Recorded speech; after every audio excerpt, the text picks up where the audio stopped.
Se habla de la era de la posverdad o de la era posfactual, cuando los hechos objetivos influyen menos en la opinión pública que las creencias personales y la emocionalidad. Por las redes sociales circulan sin freno los llamados fake news o noticias falsas. Antes de que descubramos que son inciertas, ya han alcanzado su objetivo neurotizador. Vivimos atrapados entonces en un huracán de contenidos que apelan principalmente a la sorpresa, la espectacularidad y el amarillismo, pero también al odio, la agresión y el miedo. Incluso pueden crear climas de opinión inexistentes. Cada vez más nuestros pensamientos son menos profundos, tenemos dificultad para concentrarnos, una información desplaza a otra en segundos, no hay tiempo para reflexionar, para encontrar las causas y los procesos. Recordamos menos, vivimos distraídos. La velocidad de los mensajes nos convierte en personas impacientes, ávidas de estímulos constantes e instantáneos, sin capacidad para dialogar. Las redes sociales son una realidad, más aún, son el medio de comunicación o incomunicación dominante. El reto está en cómo usar esa extraordinaria tecnología con los contenidos adecuados para liberar al ser humano, concientizarlo y movilizarlo realmente para las causas más justas. Para lograrlo, debemos pensar en redigitalizar la cercanía y el encuentro, la reflexión y el compromiso, construir una nueva comunidad emocional y una estética diferente, configurar nuevos estados de ánimo y el sentido común. En un mundo hiperdigitalizado, lo más disruptivo será lo humano.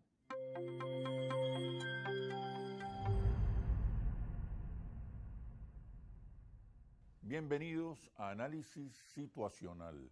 Recuerde, no basta con estar informado, es fundamental, es necesario análisis situacional. Hoy nos acompaña Marjorie Haddad desde Madrid. Ella es periodista, locutora, estratega digital, experta en redes sociales y también es la directora creativa de Whiplash Agency. Y nos está hablando desde Madrid. Marjorie, ¿cómo estás? ¿Cómo estás, Oscar? Un gusto. ¿Cómo están las cosas? Madrid, muy movida, vienen elecciones generales muy pronto, en julio, 24 de julio. Todo muy bien acá, muy movido políticamente, como dices, digitalmente también. Sí, El Parlamento Europeo está lanzando también cualquier tipo de regulaciones tecnológicas, entonces los titulares exacto. están bastante complicados. Hablando de esas regulaciones, uno de los temas fundamentales hoy que están en el debate es el tema de la inteligencia artificial. De hecho, ya hay avances importantes para legislar, reglamentar el uso y el alcance de esta nueva tecnología.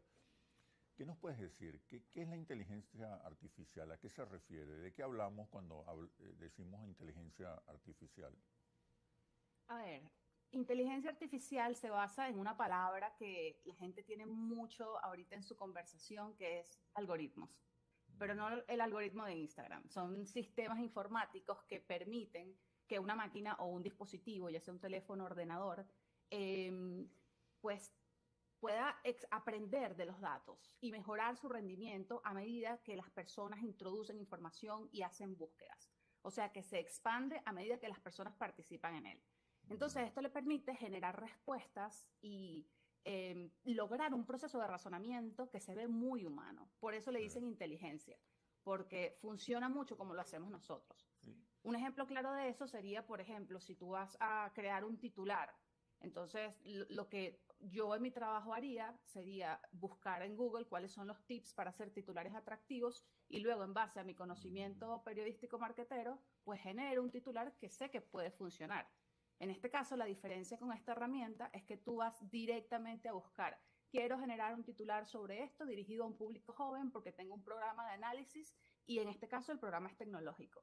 Y seguramente te va a decir o te va a recomendar titularlo: la inteligencia artificial va a acabar con el mundo, porque no solo trabaja con la información que tú le estás compartiendo, sino que además conoce los datos de Internet, conoce el comportamiento del usuario y sabe por qué y cómo las personas son más propensas a hacer clic.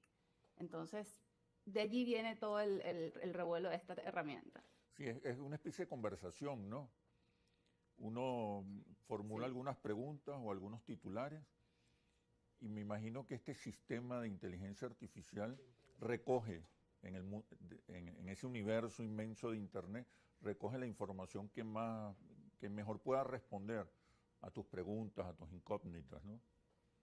Totalmente. Esa es la gran diferencia que tiene con los buscadores como los conocemos hoy en día, que los buscadores son unidireccionales, o sea, Claro, nosotros introducimos lo que queremos buscar y ellos nos devuelven información. una Y cantidad ya, de...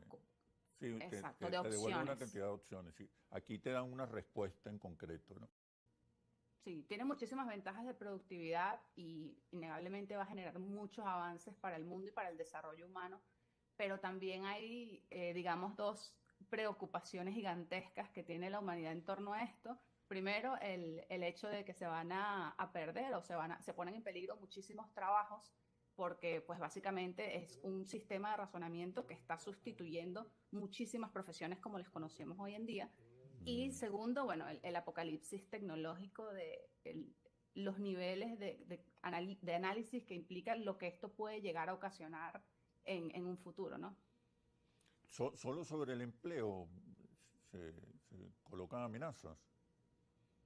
Sobre el empleo y sobre cualquier acción profesional en general, o sea, cualquier acción del humano en general. Por eso te digo que el peligro está en la pérdida de empleos y en el sistema en el cual supuestamente pues, el humano se puede llegar a destruir a sí mismo alimentando esta tecnología. De qué manera puede presentarse ese peligro? Sigue siendo Al, una herramienta sometida de alguna manera al conocimiento humano, a la reflexión claro, humana, ¿no? A la, a la autoridad humana. ese es el detalle, que no está sometida. Ajá. Ella aprende con la información que tú le aportas y no solamente aprende de conceptos y de Mm, ejemplos teóricos, aprende de tu comportamiento. mm, Entonces se estima que no será solo como nosotros la conocemos en este momento, que se basa en textos, en consultas textuales o en generación de imágenes, sino que eventualmente puede tratarse de sistemas biométricos con el uso de inteligencia artificial, es decir, identificadores de el iris del ojo o de identificadores de voz mm, para poder verificar, valga la redundancia, la identidad de tal o cual persona. Entonces ya allí estamos hablando de un sistema que podría controlar la civilización como la conocemos. Es de hecho uno de los grandes debates de esta herramienta, ¿no? Si realmente es buena o mala. Pero sucede mm, lo mismo que sucedía con Google cuando claro, inició. Realmente la herramienta en sí misma no es buena o mala. Digamos que el criterio se basa en la forma como la gente lo utilice. Tú claro. puedes entrar ahorita a ChatGPT y preguntar cómo abrir un vehículo sin llave. Y evidentemente te va a dar la respuesta paso por Exacto, paso. exacto. Entonces depende si lo quieres abrir para solucionar un despiste de que dejaste la llave adentro o si quieres robarlo. Ya allí depende del usuario. Pero ya frente a las alarmas, a las amenazas, a los riesgos que puede ocasionar la inteligencia artificial, ya se están dando pasos para regular, controlar, legislar sobre esta nueva tecnología. ¿Nos puedes hablar un poco de eso? En qué términos se está discutiendo el control y la normativa que regule la inteligencia artificial? Pero después